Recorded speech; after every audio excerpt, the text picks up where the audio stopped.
Mary Catherine Ham, Brian Wilson, Brian Neiman, today's newsmakers, and you, the Morning Majority. 105.9 FM, AM 630. WMAL. Any effort to try to tie Keystone to the payroll tax cut, I will reject. So everybody should be on notice. That was the president earlier this week talking about an idea that's being floated by House Republicans right now, saying, Mr. President, you want the payroll tax cuts extended, and we want you to reconsider the idea of building that pipeline from Canada across the Midwest down into Texas where the refineries are. House Republicans now are trying to make that offer to the president to see how it flies. And on the line right now is Representative Lee Terry, a Republican from Nebraska, where this is a big deal. Of course, the pipeline's supposed to come right through Nebraska, so he has some very strong feelings about it. Congressman, I want to get to this deal in just a moment, but I want to ask you about the pipeline itself. Much has been said that, well, you know, we're concerned about building a pipeline across these very ecologically sensitive sands in Nebraska because it might impact something known as the Ogallala water aquifer. Is that a valid concern on the part of environmentalists? It is a tool to be used by them to try and kill the pipeline. The environmental studies that were done, all of them showed that it was safe, and that was the safest route for the pipeline. And the Ogallala would not be impacted because, I mean, I'm from that part of the country, and the Ogallala is very important for many states. It's a huge underwater reservoir. It would not be impacted by this at all? No, as a matter of fact, every scientist, hydrologist said that it would be impossible to contaminate the aquifer, but it's an emotional argument, and that environmentalists are very adept at using emotions over science. Oh, so now this deal is being proposed by House Republicans. Mr. President, we'll give you the tax cut, payroll tax cut that you want if you will get busy with this pipelines and create jobs and create tax base and create a reliable source of energy from our reliable trading partner, the Canadians. Are you for it? Right. This is all about energy security, and the bonus is 20,000 new jobs instantly once the permit is issued. Well, what is it? You have a bill, right, that you're trying to push through to get this out of the hands of the president, out of the hands of the administration, and into the hands of Congress? Well, not into Congress, but into agencies that are adept experts in pipeline safety and permitting them.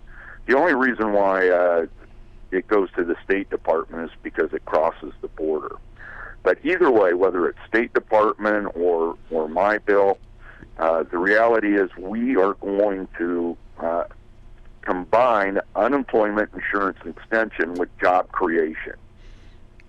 All right, so you're going to tie it in and say, hey, we'll extend it as long as we can have this bill. Now, will there be an offset? Because a lot of Republicans have said, hey, we're not going to pay for these extension of the payroll tax unless it is paid for somehow with cuts. Would there be cuts in this at all, or is it just, hey, you will give us the payroll extension in exchange for building this pipeline? Great question, and thank you. The answer to that is we are still holding firm on offsets. And there will be offsets in this bill. We were told that yesterday in our conference. I haven't seen the itemization of them yet, but there will be offsets. And reform of unemployment insurance. Can you get some Democrats to go along with you if you propose this on the floor of the House? Well, we're very hopeful that they will. We're not counting on that. But we are extending unemployment insurance. We are doing the tax holiday. So hopefully they'll work with us and support us in the slight reforms like maybe drug screening and making sure that unemployment benefits aren't going to people that shouldn't be receiving them. Those minor reforms, I would hope they would agree with us. And is this something that has unanimous support among Republicans in the House? I'm not sure there is such a thing. There's going to be a few people for a variety of different reasons that don't support it, but I think we're at 90-95%.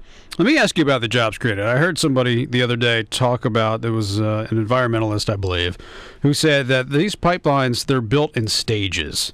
So the number of jobs being created is being overblown by some on the right, saying that, you're not going to have all these jobs created at once because really you're just going to have a few jobs and, they'll start it off near the border with Canada and then they'll slowly work themselves down. And it'll only be, it was a couple of thousands of jobs created, and those thousands of workers will build the whole thing, but they'll build it in stages. Is there any truth to that?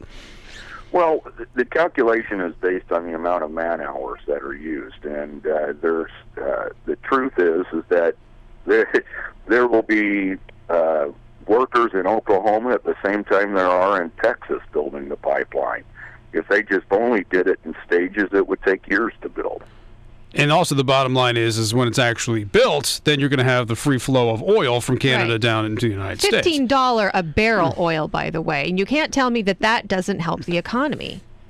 Absolutely. You're right. If we can lower the price of gas because at the pump, because it's more readily available and we don't have to rely on Saudi Arabia and Venezuela, I think it's something like for every 1 cent reduction, that's a $40 million savings to just the trucking industry. All right. I mean, I'm with you on this 1,000% because I believe it makes good sense economically. I think it's good for the job situation. I think it's good to have a reliable trading partner providing us oil, not counting on the Saudi Arabians who go up and down and the Venezuelans and all the other people who are not reliable partners at times.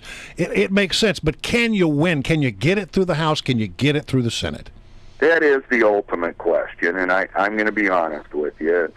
The Republicans in the Senate agree with us in the House that the Keystone Pipeline is really important to this country, and the fact that it creates jobs is a nice coupling to unemployment insurance extensions.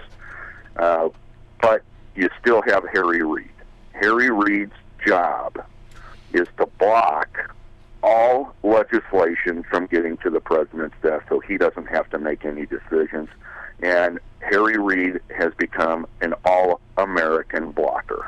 Well, and I think the final word on this is, look, this administration does not want people to have access to cheaper oil. They don't want people using more oil. And this is another, because I think they don't want the consumption. They don't want whatever they think oil is doing to the environment. Well, but again, it's another means to an end. They would rather not create jobs in order to meet an ideological end of no more oil. In other words, they care more about protecting their relationship with the environmentalist than they do about actually doing what they say they care about, which is creating jobs. Well, that's right. Absolutely. Congressman Terry, great to have you on the program. We thank you very much. Hey, you're awesome. Thank you. Thank you. Congressman Lee Terry, Republican from Nebraska, with us on the morning.